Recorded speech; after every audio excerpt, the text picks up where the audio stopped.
Thank you to Alistair Mann and to Michael Brown for that first half commentary. So, City trailing at half-time 1-0 in a 45 minutes that they have totally dominated. But Real Madrid only need one chance, don't they? We know that from last season. I'm joined in the studio still by Paul Dickov, Steph, Houghton and Shaun Goater. Paul, come to you first. What did you make of that first 45? I thought, as you said, we were dominant. Looked as if we were creating everything. Real Madrid were really passive at times, especially in the first 20-25 minutes. Couldn't handle John Stones going into the middle and doing the overload in there. And then you said that, look, they've had one chance. It's not even a chance, is it? It's a fantastic finish that they've scored from, but got a little bit tasty towards the end, which I quite like. But going into the second half, I think Pep will be in there just saying, look, let's do the same thing. You know, let's keep possession, but keep your heads at the same time as well. You know, we said at the start of the game, Jack's got Carvajal on toast. You know, he's fouling him, he's trying everything to upset him because he knows he can't handle him if he gets him one-on-one. So I think Jack and a few others have just got to keep their heads a little bit and just keep doing what they're doing. You know, there's a long way to go, not just in this game, but in the tie as well. Huge amounts of possession throughout that first 45, Steph. I mean, 75% at one point, averaging out at 68% over the half. Are you worried, though, at all about having that amount of possession but not converting it into any really big chances? Not worried, because that is City's game. I think in terms of the style and the control, it is about them keeping the ball and creating that chance and being patient, and they certainly have done that. And obviously Paul talked about Real Madrid's goal, which has come off a counter, and it's something that we're not really set as a back four, or Rodri's out of the central of the pitch. But I think for me, I think it's just about time, and we've got plenty of time. And I think that's the most important thing, is not to try and get dragged into Real Madrid and the dark arts that Alistair said on commentary. But I think for me, it's just about that little bit of patience, and I think we've got so much quality that we only need one chance and it's back to normal. Talk to me about the dark arts, Shaun, because certainly, as I was saying, towards the end of the half there, we started to see more fouls, more trickery, more play acting, whatever you want to call it. Why are they doing that so soon? Well, it eats up time. It doesn't allow City to get into a rhythm, because City, when we was in their rhythm for most of the first half, we're controlling the ball, we're controlling the game, the tempo, which also means we're controlling the crowd. Some 20-odd minutes into it, their crowd tried to get into it by getting the scarves and trying to get into it. So they're trying the dark arts late into that to sort of, again, to control bits of the game. And City really have just got to keep their mind focused on the game. I think Grealish is doing a brilliant job. And as long as Grealish is in control, it's okay that it seems as though he's out of control. So as he's carrying on with Carvajal and having that bit of, I've got you on toast, or whatever it may be, and saying, you know, the referee, you're getting away with one because of the referee, or whatever it may be, as long as he's in control and keeps getting those situations, because sooner or later the ref has to see that it's an obvious foul and yellow cards. As well, though, Shaun. Sorry? The ref's got to be strong as well. Oh, yeah, he does, without a shadow of a doubt. He's absolutely right. So there's some obvious calls there. And you know, Pep Guardiola is not a manager that gets into about the referee or saying the referee should have done this, should have done that. He'll be saying, listen, play our games, let the referee make their calls, and if we stick to the plan, then all should be still good come the end of the game. So I don't think he wants to get too caught up. He's having a little word with the fourth official, saying, listen, make sure you do your job, or you get him to do his job right, and he'll continue to focus on the game tactically. I think that they've resorted to that so early because they know that City's a dominant team, and they're not used to teams going to the Bernabeu and dominating possession and them not having the ball. So they're frustrated as well. I know they're 1-0 up, but they're frustrated with how City are playing, because they're used to being the top dogs at their stadium, and City went there, dominated possession, being by far the better team. They don't like it. Oh. They don't have the legs in midfield to really rat around and sort of go and put a high press on City. So they have to sort of be patient, and also part of City's plan, you can see, is keep the ball. We don't have to attack or force it down one side, go back out the other side, keep possession. And the more we keep possession, the more we're playing our game. And through, sooner or later, a player will make the wrong mistake, and that's when we can have that change of pace and exploit them. Steph, what would you be saying as captain at half-time to your players now, in terms of, is it as simple as keep your head, don't bite, don't fall into their traps? Is that how we counter it? Yeah, I think it's just, I'm sure the lads are all aware of what they're trying to do. They've probably watched this team for a number of years, and you've got players that have been around and they've won this trophy a number of times. So I think just it'll be more about making sure that they stick to the game plan. It is working. We just haven't got that goal at the moment, and I think you can't complain with their goal. I think when they get an opportunity, and a player like Vinicius gets an opportunity around the box, that's why he's probably one of the best players in the world, because he can finish them chances where it doesn't seem as though it is a proper chance. So I think it'll be more just about staying confident, believing in what we do every single week. It's not just because it's Real Madrid we play this way every single weekend. So I think it's more just stick to the game plan, stay calm. And I think for me, more intensity. I think if we can get around them and we can play a little bit quicker, this team isn't getting anywhere near us. Yeah, we talked about Vinicius Junior when the draw was made. We've talked about him for the weeks running up to this game, Paul. We talked about him before the game. We knew what he could do. What did you make of their goal?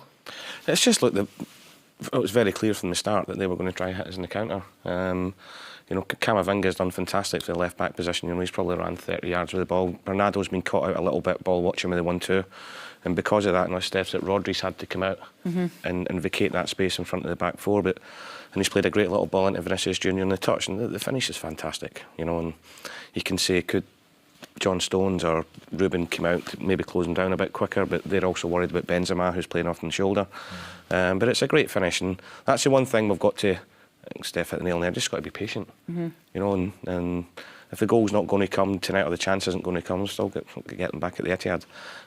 But they are a threat on the counter-attack, as we've seen. Vinicius Junior is in a purple patch at the minute. He's in 10 straight games now where he's either scored or contributed to a goal. So I think Kyle's actually played him really well. Yeah. He's the one cross that he did have in was the mistake from Rodri early on. But apart from that, Kyle's managed him really, really well. It's just that one where we get caught out of shape a little bit. That was a great... Go on, Shaun. Yeah, I was going to say, we've done the same with Benzema. We're not seeing Benzema in the game as much as he sort of floats in and out. So we've done a good job on him. I think Modric as well. Modric has had loose short passes, but it's not been Modric that we see driving runs and going and creating. So generally the team has done well. And Steph's right. I think it's just about patience, having patience throughout the second half, and know that the plan is working, even though we've conceded a goal. Continue with the plan, because the thing is, we've got another 2 or 3 goals in terms of offensively. I think the plan really was, can we just, again, keep the ball, control the game, and again, we obviously look to score, but it's not necessary for us to go and score every time we go forward. Yeah, I love the idea that we've got 2 up, and I agree. It does feel like we've got gears that we can step up now, so no panic from me. Paul mentioned before that mistake from Rodri, Steph. It led to a brilliant tackle, though, from Ruben Diaz, doing what he does so well. Yeah, I think their best chances have come probably from our mistakes and us giving the ball away in wrong areas, and it's hard because of the way that we play. We do take risks, and if one technical action's out of kind of place, then it does lead to a chance. But I think that's what Diaz does best, is he just defends for his life, and he's able to read the cross, and he knows Benzema's on his back shoulder, so it's about just trying to get your body across when the cross is getting in. So I think for me, apart from that, City have been really in control of the game, and I think if we can stifle their chances as much as possible, the pressure's always going to just be on Madrid then. Got a couple of questions in on the WhatsApp. Thank you so much for sending those in. Ollie's asked, please can you ask the guests if they think the Camavinga challenge was a bookable offence? Harsh. It would have been harsh if it was, okay. I think. I'll go with Paul. Yeah, I'm the same. Yeah, it's one of those, and again, you don't want to get into the referee's decision. I think Carvajal should have been booked. He must have given 4 fouls now on the other side. Yeah.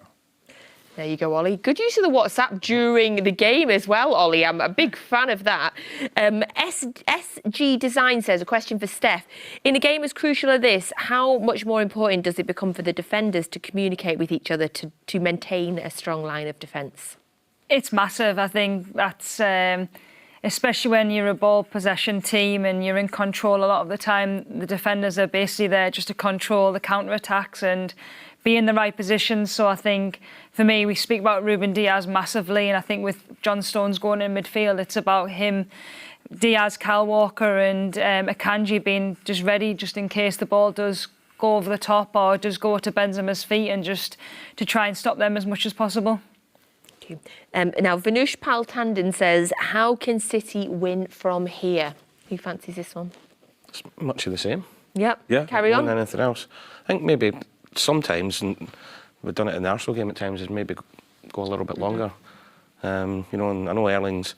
I think he wants to get in a fight with Rudiger at the minute, but I would rather put him on Alaba and get the ball up to him a little bit quicker and go and play from there, because I think as much as we control possession and we are creating things, I think just mixing it up a little bit might help us get us up the pitch a little bit more. That would also get Haaland in the game a lot more.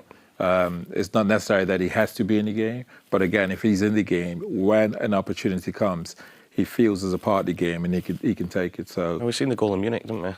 Yeah. As John Stones hits it up 40 yards, he gets it in, knocks it off, knocks it back to Kip, and you go. You know.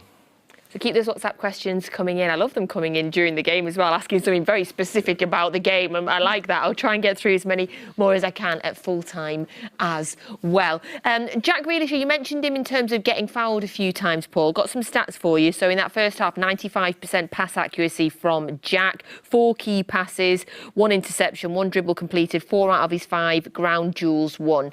Good first 45 for Jack? Yeah, really, I'd just like to see us giving the ball a little bit more. You know, and I keep going on about him against Carvajal. Carvajal's scared of him. That's why he's doing everything he can to try and upset him. And he's not getting much help from Rodrigo in front of him either. You know, he's getting left 1-on-1 a lot. So yeah, I said before the game, I'll say it again. I think Jack's going to be the main man for us tonight. In terms of the second half, Steph, are you expecting to see any changes at any point? Phil Foden obviously on the bench, Alvarez, Mahrez we've talked about. What are you thinking for the second half?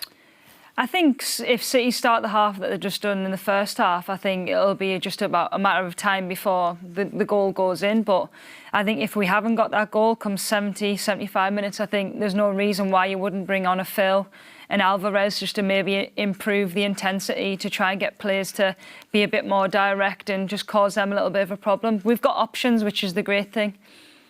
Are you sticking with your score prediction? Yes, listen, I think City, what's important in the second half is that we make sure that we keep every player on the pitch, because we're playing a caliber team that if you have a man sent off, and again, this crowd can influence decisions that can go against you, and you think, how have we now got 10 men from a silly decision? So I think it's important that all players sort of, keep the wits about them. But certainly, we've got another 2 girls, certainly. OK, thank you, Shaun. Thank you, Steph. Thank you, Paul. We'll all be back at full time as well. Keep those WhatsApps coming in. Don't forget to get your second half commentary on the Manchester City app with Michael Brown and with the wonderful Alistair Mann. So we're only a quarter of the way through the game, Blues. No panic yet whatsoever. City trail by just the 1 goal. We've got plenty of time to do this. Enjoy the second half. We'll see you at full time.